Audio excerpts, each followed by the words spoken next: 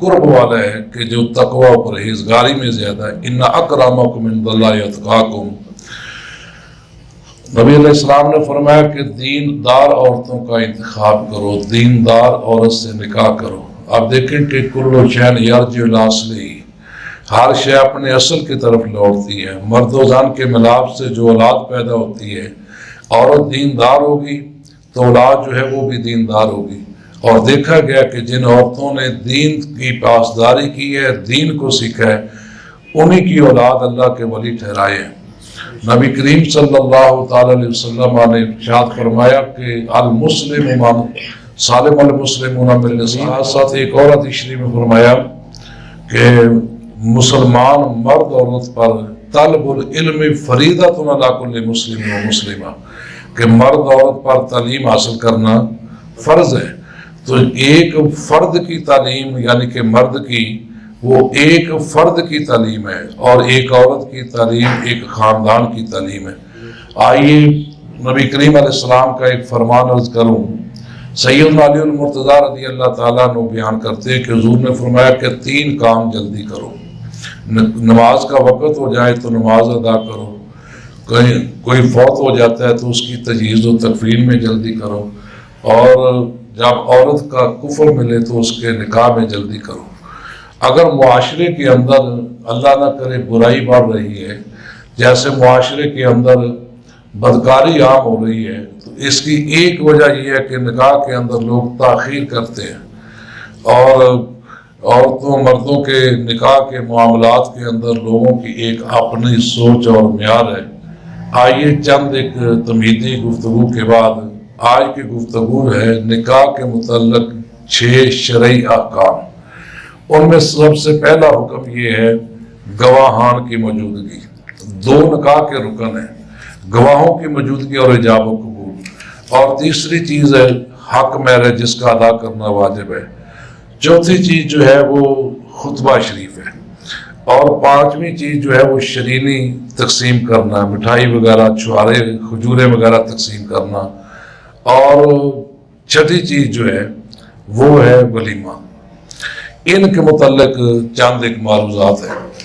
گواہان کی موجودگی ضروری ہے۔ نبی علیہ السلام نے فرمایا کہ جو عورت گواہوں کی موجودگی کے بغیر نکاح کرتی ہے تو یہ اس کا نکاح کرنا ٹھیک نہیں ہے، یہ بدکارہ عورت کی حدیث کا مفہوم یہ کہ یہ بدکارہ عورت کی علامت ہے کہ وہ بدکاری کا دروازہ کھول رہی ہے اپنے لیے۔ لہذا نکاح کے لیے 2 گواہوں کا ہونا، مسلمان مردوں کا ہونا یہ ضروری ہے۔ بہت سارے معاملات ہیں کہ جن میں گواہ ہونے چاہیے، ایسے ہی نکاح کے اندر گواہ جو ہیں ان کا ہونا ضروری ہے۔ اور پھر یہ ہے کہ نکاح 3 قسم کا، ہمارے استاد گرامی مفتی محمد الہیت اقبال صاحب رحمۃ اللہ تعالیٰ علیہ نے ہمیں یہ تعلیم دی کتاب و سنت کی روشنی میں کہ ایک ہے نکاح بالاجابت، ایک ہے نکاح بالاصالت، ایک ہے نکاح بالوکالت، ایک نکاح بالتوکیل بالوکیل، نکاح بالاصالت، نکاح بالتوکیل بالوکیل، نکاح بالوکالت۔ اب اس کو تھوڑا سا میں عرض کر دوں۔ ہمارے استاد گرامی کے نہایت بہترین اور بہت ہی قابل قدر شاگرد موجود ہیں، علامہ محمد بن اس حوالہ سے یہ حضرت کے شاگرد ہیں اور مجھے بھی حضرت کی شاگردی پہ ناز ہے۔ نکاح بالرسالت یہ ہے کہ ایک مجلس مقرر ہو جس کے اندر زوجین جن کا نکاح ہونے والا ہے وہ موجود ہوں، مرد عورت، اور ان کے پاس گواہ موجود ہوں، تو چاہے مرد کی طرف سے ایجاب ہو چاہے عورت کی طرف سے ایجاب ہو، اور ایک طرف سے قبول ہونا چاہیے، یعنی کہ قبول ایجاب 2 الگ الگ چیزیں ہیں۔ ان کا ایک مجلس میں ہونا اور گواہوں کی موجودگی میں ہونا، اس کو کہتے ہیں کہ نکاح بالاصالت۔ مرد کہے کہ میں نے اتنے حق مہر کے عوض تو اس سے نکاح کیا، تو وہ کہے کہ میں نے قبول کیا، گواہوں کی موجودگی میں نکاح ہو جائے گا، یا عورت کہے کہ ان گواہوں کی موجودگی میں اتنے حق مہر کے عوض میں نے اپنے آپ کو تیرے نکاح میں دیا، مرد کہے قبول ہے، ادھر سے بھی ہو جائے۔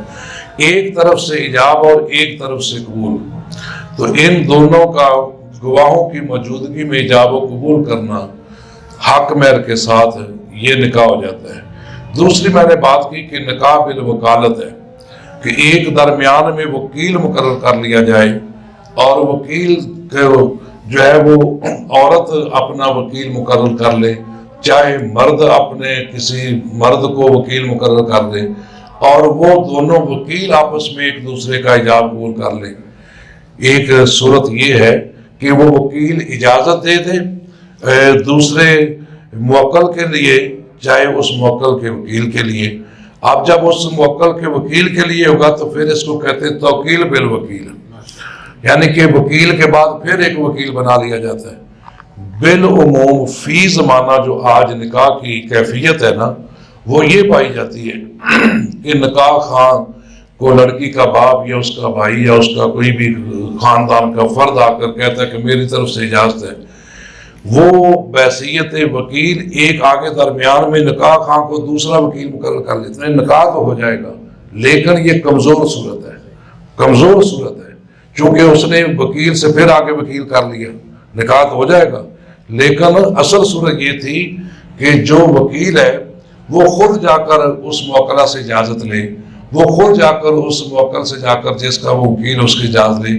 تو میں نے اپنے استاد گرامی علیہ رحمہ کو دیکھا، لڑکی سے جب پوچھتے تھے نا تو یہ کہتے تھے کہ اپنا نام بتلاتے تھے کہ من مسمى مفتی محمد ولایت اقبال بن نادر خان، میں بحیثیت وکیل آپ سے اجازت لیتا ہوں، آپ کے والد نے مجھے وکیل مقرر کیا ہے، تو پھر وہ اجازت لے کر آ کے جو ہے وہ ایجاب قبول کا سلسلہ کرتے تھے۔ تو یہ ایک طریقہ، یہ ریکارڈ کی باتیں بھی ہیں، ایک سبق بھی، ایک درس بھی ہے۔ اصل میں دو علماء کی موجودگی میں یہ بات عرض کروں کہ ہمارے ملک کے اندر یہ ہمارے مساجد کے جو علماء ہیں ان کو نکاح خام مقرر کیا جاتا ہے، حالانکہ ازرو شرع کسی مسجد کے امام کا نکاح خام ہونا ضروری نہیں ہے۔ لڑکی کا باپ بھی نکاح کر سکتا ہے، اس کا بھائی بھی نکاح کر سکتا ہے، اور بذات ہی مرد عورت بھی آپس میں ایک دوسرے کے ساتھ گواہوں کی موجودگی میں نکاح کر سکتے ہیں۔ چونکہ امام اعظم علیہ رحمہ کے مسلک کے مطابق حضور کی تعلیم یہ ہے اللہ کہ جو مرد عورت بالغ ہیں ان کو خود اختیار ہے کہ وہ اپنا جہاں کہیں بھی نکاح کریں وہ کر سکتے ہیں، ولی کی اجازت کے ساتھ بھی کر سکتے ہیں، بغیر ولی کے بھی کر سکتے ہیں، بشرط یہ کہ گواہ موجود ہو اور حق مال کا تعین ہو۔ گواہوں کا مسلمان ہونا اور ان کا حاضر ہونا، گواہ کا لفظی معنی ہی حاضر ہونا۔ دوسری بات جو عرض کرنا چاہتا ہوں وہ ہے ایجاب و قبول، جیسے میں نے ساتھ ساتھ ہی کہا کہ ایک طرف سے ایجاب کا معنی اجازت ہوتا ہے اور ایک طرف سے قبول کرنا ہوتا ہے، چاہے وہ مرد کی طرف سے پہل ہو جائے چاہے لڑکی کی طرف سے پہل ہو جائے، یعنی کہ پہلے جدھر بھی ہو جائے معاملہ ہو جاتا ہے درست۔ تیسری بات حق مہر کے متعلق ہے۔ قرآن کریم نے ذکر فرمایا کہ وَآتُوا النِّسَاءَ صَدُقَاتِهِنَّ نِحْلًا، کہ تم خوش دلی کے ساتھ عورتوں کو ان کے حق مہر ادا کرو، سورہ نساء کے اندر۔ اور تھوڑا سا آگے جا کے سورہ نساء میں فرمایا فَمَا اسْتَطَعْتُمْ بِهِ مِنْهُنَّ فَآتُوهُنَّ أُجُورَهُنَّ، کہ جتنی تمہارے پاس طاقت ہے اس طاقت کے مطابق تم عورتوں کو حق مہر ادا کرو اور خوش دلی کے ساتھ حق مہر ادا کرو۔ حق مہر کا ادا کرنا یہ واجب ہے ازروئے قرآن و سنت۔ حق مہر کیا ہے؟ واجب ہے، اس کو اس کا حق مہر ادا کرنا ضروری ہوگا۔ دوسری بات، نبی کریم علیہ السلام نے فرمایا کہ جس شخص نے حق مہر ادا کرنے کی نیت نہیں کی، اس کا ارادہ نہیں ہے حق مہر دینے کا، اس نے کسی عورت کے ساتھ نکاح کر لیا، ارادہ نہیں ہے، تو گویا اس نے اس کے ساتھ زنا کیا ہے یا زنا کا دروازہ کھولا اس نے۔ یعنی کہ اس کا مفہوم یہ ہے، بعض لوگ لکھوا لیتے ہیں دیتے نہیں ہیں، ٹال مٹول سے کام لیتے ہیں، ساری زندگی گزر جاتی ہے، جو پھر یہاں تک ہوتا ہے کہ جب وہ مرنے کے قریب ہوتے ہیں اس وقت ہوتا ہے کہ حق مہر بھی معاف کروا لیا جائے۔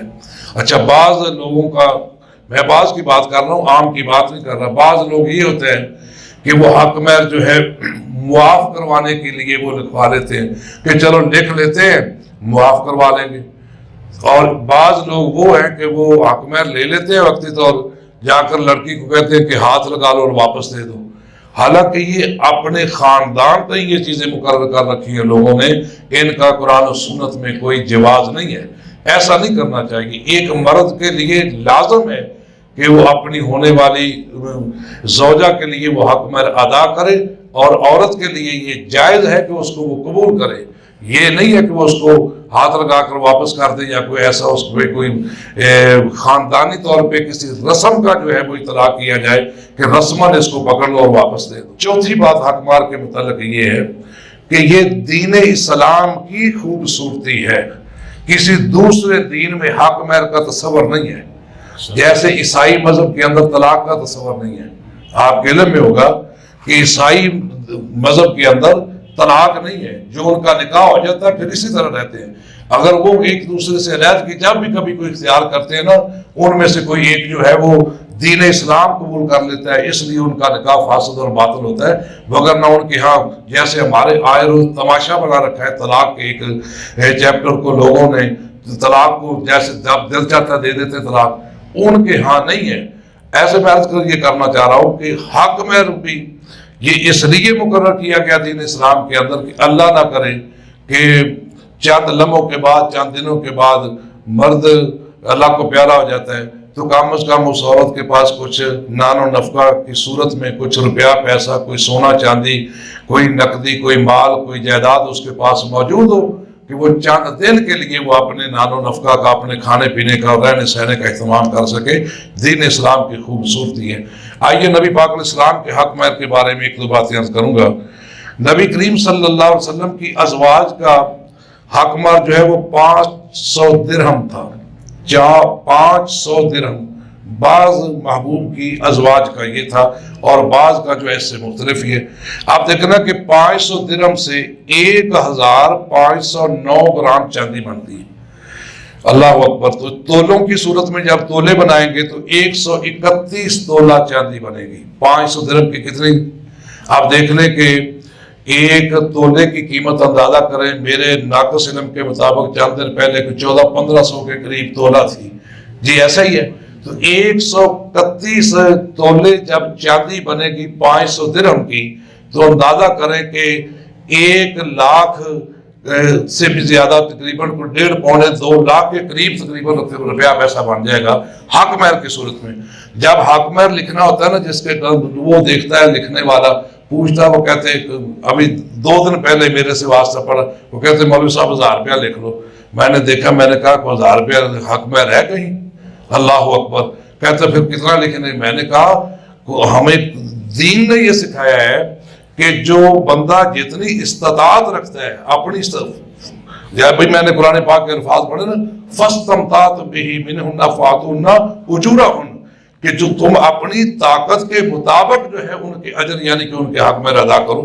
جتنی تمہاری اصلی جتنی طاقت استطاعت رکھتے ہو اس اعتبار سے جو ہے تو کم از کم کی طرف میں بڑھتا ہوں.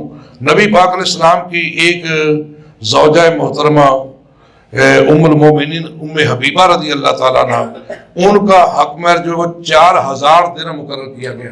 کتنا جی؟ 4000 درہم. اب اندازہ کرو کہ اس کی چاندی کتنی بنتی ہے. 4000 درہم سے جو چاندی ہے وہ 1052 تولے چاندی بنتی ہے. تو آپ دیکھیں کہ یہ تقریباً میرا خیال کہ 15 لاکھ کے قریب جا کر جو ہے وہ تقریباً بڑھ جانا ہے. ایسا نہیں ہے، ایسے تھوڑا نہیں ہے، بہت زیادہ حق مہر نبی کریم علیہ السلام کا. اور پھر قربان جاؤں ان کا نام نہ لوں تو بات آگے نہیں بڑھتی. یہ حق مہر دیا تھا نجاشی بادشاہ نے رسول اللہ علیہ السلام کی. ایسا ہی ہے نا جی، ام حبیبہ کا نکاح انہوں نے کیا تھا تو انہوں نے اپنی جیب سے رسول اللہ علیہ السلام کے لیے اتنا بڑا حق مہر دیا، اور ساری ازواج سے زیادہ حق مہر تھا یہ. اللہ اکبر. نبی کریم علیہ السلام کی ایک بیوی جن کا نام سب کو یاد ہے، حضرت عائشہ ام المومنین فرماتی ہیں کہ نبی کریم علیہ السلام نے میرے حق مہر کے لیے 40 درہم جو ہے وہ مقرر فرمائے تھے، اور 40 درہم جو ہے وہ بھی 122 گرام چاندی یعنی 10.5 تولے، 5 تولے سے بھی زیادہ یعنی کہ 6.25 تولے کے قریب چاندی بنتی ہے. اور سب سے جو کم حق درہم ہے اپنا حق مہر وہ حضرت ام سلمہ رضی اللہ تعالیٰ عنہ کا، جن پر امام اعظم ابو حنیفہ علیہ رحمہ نے اتفاق فرمایا. وہ فرماتے ہیں کہ کوئی بھی نکاح کسی مسلمان مرد عورت کا ہے تو کم از کم اس کی جو مقدار مقرر کی گئی ہے وہ ہے 10 درہم.